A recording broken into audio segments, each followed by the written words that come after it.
This is the Krytac Maxim 9 licensed by Silencer Co. And I know, we're a little bit late to the party.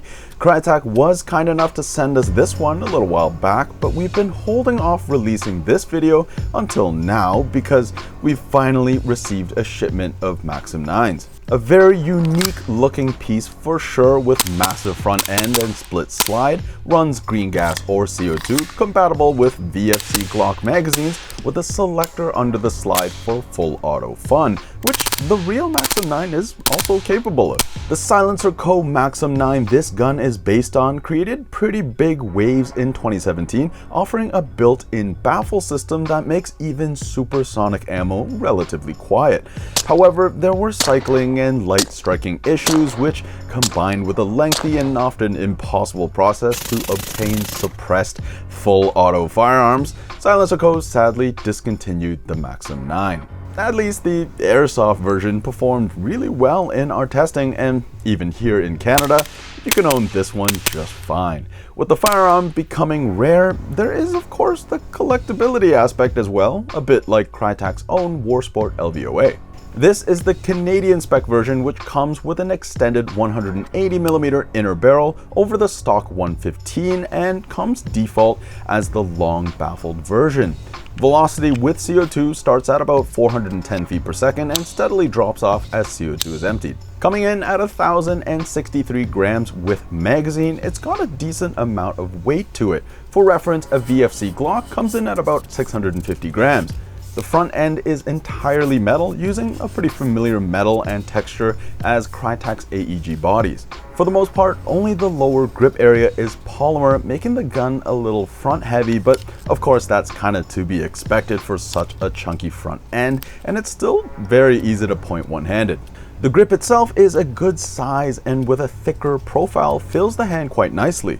It's covered with a pretty unique texture that almost seems like a secret Morse code message. Texture has good grip levels without being too abrasive, and I quite like the feel. Iron sights up top are standard 3-dot white sights, and the large distance between the front and rear sight, called sight radius, makes them work quite nicely. Of course, keeping with the times, there is an ability to mount a red dot, however the mounting plate is an optional accessory. Same story with the key mod slots underneath. Rail segment is an optional accessory, however a standard key mod rail should just work fine. Popping out the magazine, it's pretty lightweight in the hands, coming in at just 159 grams versus a standard green gas Glock magazine at 253 grams or 60% heavier.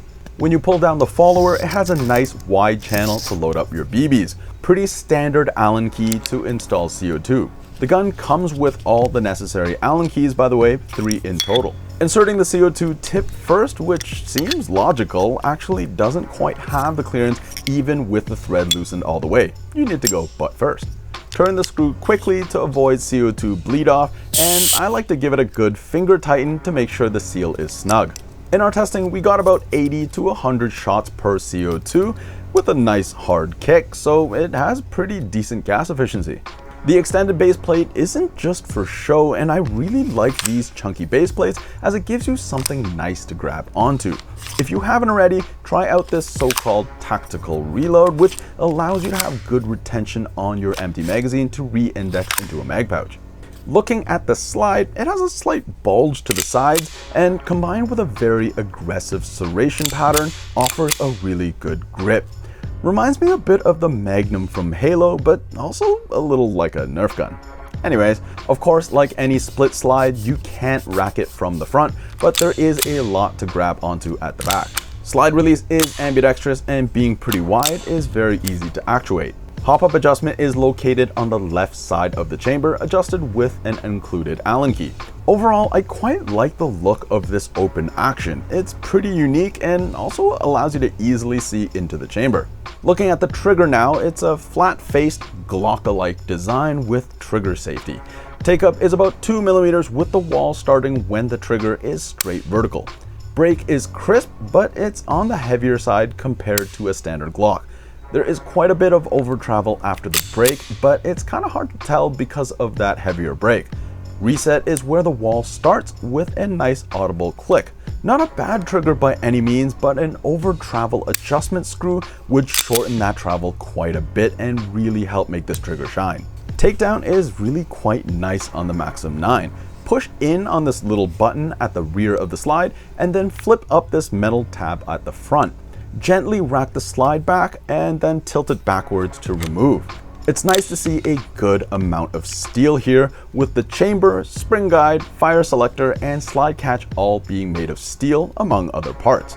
The slide and blowback unit combined has a good weight to it, coming in at 183 grams, which gives this gun a pretty decent kick, especially for a split slide design.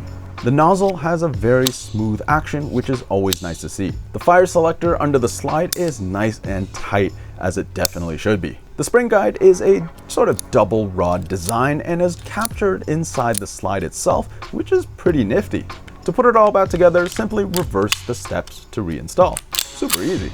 Diving into the front end of the gun, 2 Allen screws hold the front plate in. These are actually female threaded screws which thread onto the male threads of the long baffle rods. Here we can see the Canadian Spec extended inner barrel with space for a potential tracer. We are planning on carrying the conversion kit with Krytac's own Ace-Tech produced tracer made to fit this gun. Taking off the secondary front plate, you can now remove the baffle extension pieces as well. All the pieces are metal and are keyed nicely to fit well together. This is how you would convert to a shorter length, but you will need another inner barrel and the short version baffle rods to accommodate. Of course, with the airsoft version lacking any real suppressor baffles, there's a lot of empty space for activities inside. Potentially, I could see someone stuffing some sound deadening material, as the empty space gives the action a slightly hollow sound. The baffle guide rods are steel and thread into the body with a good amount of thread.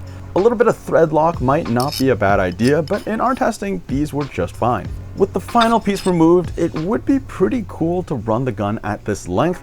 Maybe someone can make some super short rods, as in theory, it would totally work. Assembling the Lego pieces back together is super straightforward. Just make sure you get the order correct, of course. Gradually tighten both front screws simultaneously to ensure proper alignment.